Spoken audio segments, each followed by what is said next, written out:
नमस्कार। आज हम किसी पुराने शहर के खंडहरों की सैर नहीं करने वाले। नहीं, हम तो एक पूरी सभ्यता के जन्म की कहानी देखने जा रहे हैं। तो चलिए सीधे चलते हैं कालीबंगन की दुनिया में। अच्छा, सिंधु घाटी का नाम सुनते ही क्या ख्याल आता है? मोहनजोदड़ो, हड़प्पा, एकदम परफेक्ट प्लानिंग वाले बड़े बड़े शहर है ना?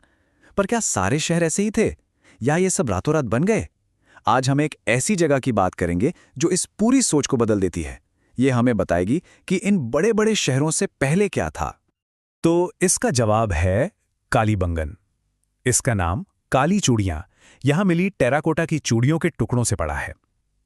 लेकिन यह सिर्फ एक और खंडहर नहीं है, बिल्कुल नहीं। ये तो प्री हड़प्पन और मैच्योर हड़प्पन संस्कृति के बीच एक पुल जैसा है, एक ब्रिज जो हमें बताता है कि ये सभ्यता कैसे आगे बढ़ी। अब बात करते हैं कालीबंगन की सबसे पहली और शायद सबसे हैरान कर देने वाली खोज की। ये खोज जमीन के नीचे से मिली और इसने खेती के इतिहास के बारे में हमारी इस पूरी सोच को ही बदल कर रख दिया।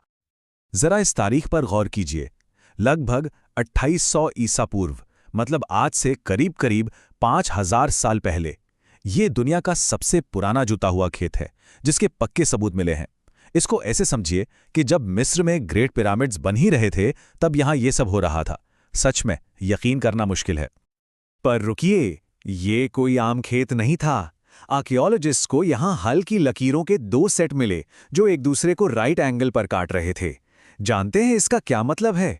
ये दुनिया में मल्टी क्रॉपिंग का सबसे पहला सबूत है। मतलब एक ही खेत में एक ही समय पर 2 अलग-अलग फसलें उगाई जा रही थी। और सबसे कमाल की बात तो यह है कि ये टेक्निक आज भी भारत के कई हिस्सों में इस्तेमाल होती है। सोचिए कितनी जबरदस्त एग्रीकल्चरल इंजीनियरिंग थी उस वक्त। अच्छा, खेती तो एक हिस्सा था। अब कालीबंगन हमें उस दौर के लोगों की धार्मिक और आध्यात्मिक जिंदगी की एक ऐसी झलक दिखाता है जो सिंधु घाटी के दूसरे बड़े शहरों से बहुत बहुत अलग थी। तो यहाँ के किले में एक चबूतरे पर एक लाइन में बनी हुई 7 अग्नि वेदियां मिली हैं। सिर्फ इतना ही नहीं, लोगों के अपने घरों के अंदर भी छोटी छोटी वेदियां मिली हैं। इससे क्या पता चलता है? यही कि ये पूजा पाठ पब्लिक और प्राइवेट दोनों लेवल पर होता था। और हाँ, पास में जानवरों की हड्डियां भी मिली जो इशारा करती हैं कि शायद पशु बलि भी दी जाती थी। और यही वो बात है जो कालीबंगन को सबसे अलग बनाती है। देखिए, मोहनजोदड़ो और हड़प्पा जैसी जगहों पर मातृ देवी की पूजा के ढेरों सबूत मिलते हैं, पर कालीबंगन में ऐसा कोई भी पक्का सबूत नहीं मिला। ये एक बहुत बड़ा क्लू है। यह हमें बताता है कि सिंधु घाटी सभ्यता कोई एक जैसी संस्कृति नहीं थी। यहाँ अलग अलग इलाकों की अपनी मान्यताएं और अपनी प्रथाएं थीं। कालीबंगन कितना यूनिक था, इसे और अच्छे से समझने के लिए चलिए इसकी सीधी तुलना करते हैं सिंधु घाटी के सबसे फेमस शहर मोहनजोदाड़ो से। ये कंपैरिजन हमें दिखाएगा कि एक ही सभ्यता के अंदर कितनी वैरायटी थी। तो सबसे पहला और सबसे बड़ा फर्क है इनके बिल्डिंग मटेरियल में। कालीबंगन में ज्यादातर धूप में सुखाई गई कच्ची मिट्टी की ईंटें इस्तेमाल होती थीं। ये दिखाता है कि वो लोग अपने लोकल रिसोर्सेज का कितना स्मार्टली इस्तेमाल करते थे। वहीं दूसरी तरफ मोहनजोदड़ो में बड़े पैमाने पर पक्की ईंटों का इस्तेमाल हुआ। ये क्या दिखाता है? यही कि उनके पास ज्यादा रिसोर्सेज थे, एक ज्यादा सेंट्रलाइज्ड सिस्टम था। और ये फर्क सिर्फ ईंटों तक नहीं था। कालीबंगन में किला और निचला शहर दोनों की किलेबंदी थी, जबकि मोहनजोदाड़ो में सिर्फ किले की। फिर सैनिटेशन को देखिए। मोहनजोदाड़ो अपने कमाल के ड्रेनेज सिस्टम के लिए जाना जाता है, पर कालीबंगन में सिस्टम उतना एडवांस्ड नहीं था। और पहचान की बात करें तो जहां कालीबंगन की पहचान है अग्निवेदियां, वहीं मोहनजोदाड़ो का गौरव है द ग्रेट बाथ।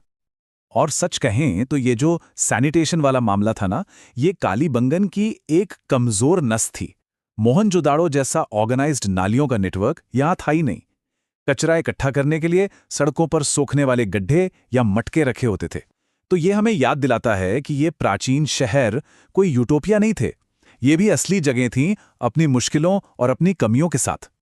चलिए अब कुछ ऐसी खोजों की बात करते हैं जो कालीबंगन को और भी ज्यादा मिस्टीरियस बना देती हैं। ये वो पहेलियां हैं जो आज भी एक्सपर्ट्स को हैरान करती हैं। क्या हजारों साल पहले सर्जरी होती थी?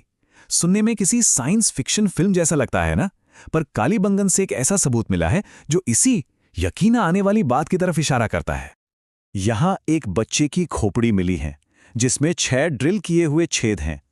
इस प्रक्रिया को ट्रैपेनेशन कहते हैं। एक्सपर्ट्स का मानना है कि ये शायद दिमाग की किसी बीमारी को ठीक करने के लिए की गई एक बहुत ही शुरुआती सर्जरी का प्रयास था। सोचकर देखिए, ये उस वक्त के मेडिकल नॉलेज के बारे में कितने बड़े सवाल खड़े करता है। अब एक और रहस्य, कालीबंगन का अंत कैसे हुआ? इसकी कहानी भी कम मिस्टीरियस नहीं है और सबूत इशारा करते हैं कि इस शहर का अंत शायद एक भयानक कुदरती आपदा से हुआ था। शहर की दीवारों में, घरों में दरारें मिली हैं, बनावट में गड़बड़ियां मिली हैं। कुछ एक्सपर्ट्स इसे दुनिया का सबसे पहला रिकॉर्डेड भूकंप मानते हैं। ये घटना हुई होगी करीब 2600 ईसा पूर्व में और बहुत मुमकिन है कि इसी भूकंप ने लोगों को ये शहर छोड़ने पर मजबूर कर दिया हो। और आखिर में यहाँ अंतिम संस्कार के तरीके भी बहुत अलग थे। यहाँ 3 तरह की कब्रें मिली हैं।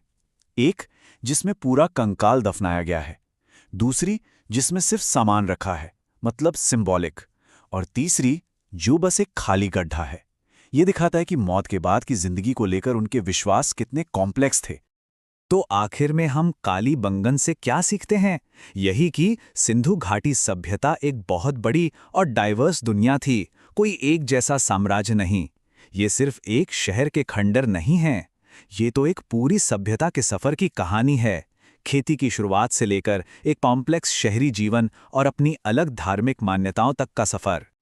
कालीबंगन एक रिमाइंडर है कि इतिहास की न जाने कितनी ही कहानियां आज भी जमीन के नीचे दबी हैं। ऐसी कहानियां जो हमारे अतीत के बारे में हमारी सोच को पूरी तरह से बदल सकती हैं। तो सवाल ये है कि अगली खोज हमें क्या बताएगी? हमारे साथ जुड़ने के लिए बहुत